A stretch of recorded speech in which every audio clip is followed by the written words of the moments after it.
The honourable member for Calgary, Forest Lawn. Thank you, Madam Speaker.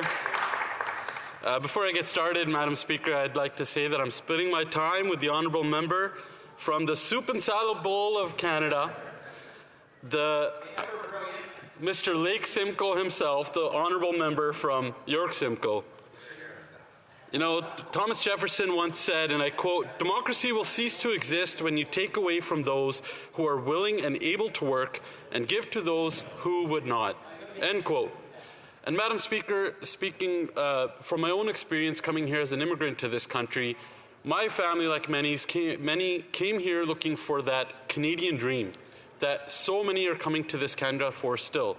But after 8 years of this Liberal-NDP government, we know they're not worth the cost, but we see now more than ever that it's harder for, even if you're Canadian or a newborn or a newcomer, to survive here in this country. So much so that more than 400,000 people left Canada just last year.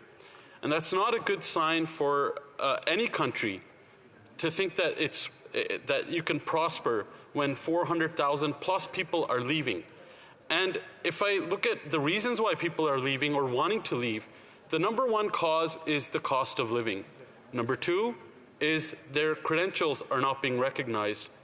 Both things are where that Conservatives have plans for. And I don't believe, Madam Speaker, that anyone moves to this country thinking that their government would work against them. But until they get here, they're proven wrong time and time again by this Liberal-NDP government. When their paychecks get attacked, their civil liberties get attacked, their freedom is attacked, the freedom of speech is attacked over and over again by this Liberal-NDP government, and it makes them rethink, why did we come to this country in the first place? And it's because everything does feel like it's broken here. They're getting taxed higher. Their paychecks don't go as far as they used to. They're working harder. They're working so much so that there's many people that I know that I've talked to that are working 2 or 3 jobs. If you talk to anyone in any riding, one thing I'm seeing a more and more trend of is more people are picking up Uber jobs or Uber Eats jobs or skip the dishes jobs on top of the jobs that they're already working. And I remember growing up, people would pick up, taxi jobs or a job on the side just to make extra money above and beyond whatever their savings were. But it's sad to see after 8 years of this Liberal-NDP government, that is a must now for them to even just pay for the basic necessities just to live here in Canada. The inflation that was caused by all the spending by this Liberal-NDP government that continues to spend made interest rates go up in the last 19 months at the most rapid pace not seen in the last 20 years. In fact, the intensity of those rate changes are actually the most in Canadian history. It's because they spent and wasted so much money that the Governor of the Bank of Canada had to tackle that inflation by raising interest rates. And this government's own housing industry, or housing department, says they have no faith in this government to build the homes that are needed today. In fact, CMHC says in a recent study that home building was actually down 7%. And when we look at some of the factors, builders are not building and buyers are not buying because of those high interest rates. And they went up once again because of the overspending of this Liberal-NDP government. And when we look at Bill C-59, the only thing they really have in this thing for housing is they changed the housing department's name and increased the funding for more photo ops. There's no concrete action that's going to be taken to help housing affordability, because after 8 years, we've seen rents double, mortgages double, and even just the down payment needed on a house has doubled in just 8 years. Canadians pay today over a third of their income in taxes, and the rest goes to housing, with little or nothing left for groceries, gas, and home heating.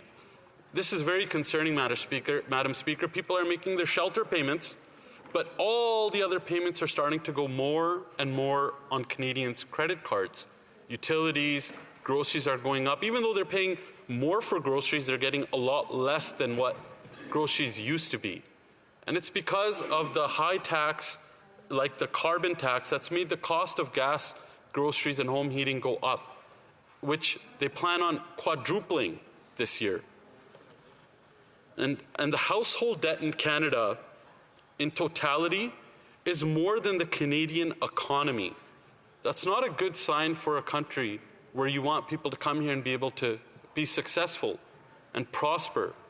We're missing out on a lot of talent that could come here with the new energy, new investment, because Canada is not affordable anymore, or a place where people can go to be successful.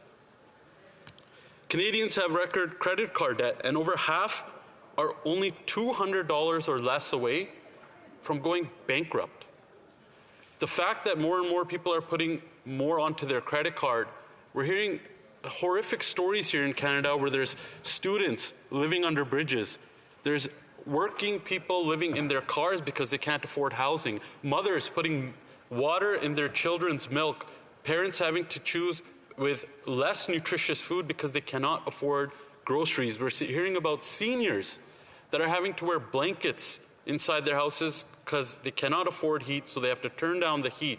And that's how they have to get by because of this punitive carbon tax that this government continues to raise the price on.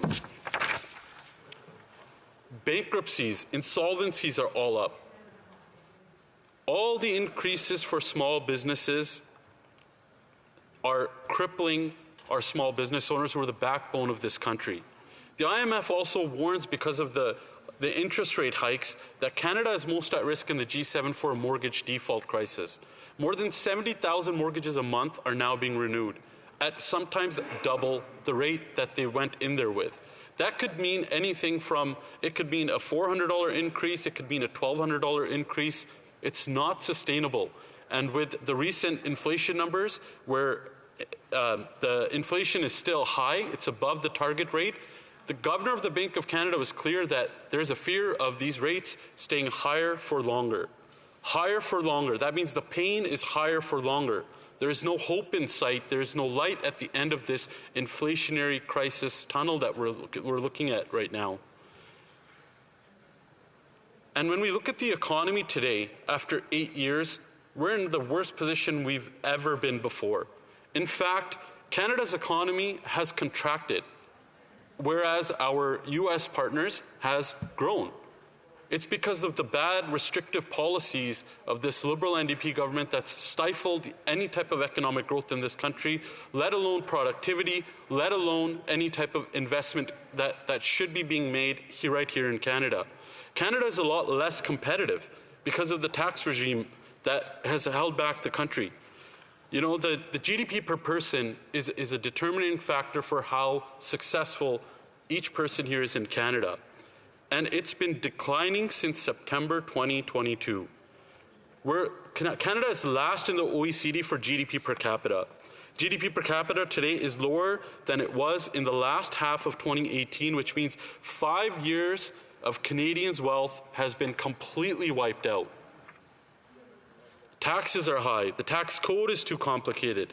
Taxes have become taking from Canadians who work and their families for Liberals to give to their insider friends and consultants, bankers, bondholders, and Liberals' Bay Street buddies, and bureaucrats and woke multinational corporations to advance the Liberal virtue signaling and their unjust job-killing transition. Canadians are being forced into food banks more than ever because of the productivity gap, the more taxes that they keep getting taken. And whereas this Liberal-NDP government thinks government is the solution, we believe people are the solution. And we need to give them the freedom to be able to spend and earn the way they want to, not restrict from them. And Madam Speaker, I'll end off by saying, once we have a strong Conservative government under our Conservative leader, we're going to bring home those powerful paychecks again, an economy that's strong like it once was before, where the GDP per capita works for more and more people, where your powerful paychecks will become a reality because what you earn, you will be able to keep more of that in your pocket. And we're going to keep it simple. We're going to do 4 simple things to bring it home. We're going to axe the tax, We're going to build the homes, we're going to fix the budget, and we're going to stop the crime. Thank you, Madam Speaker.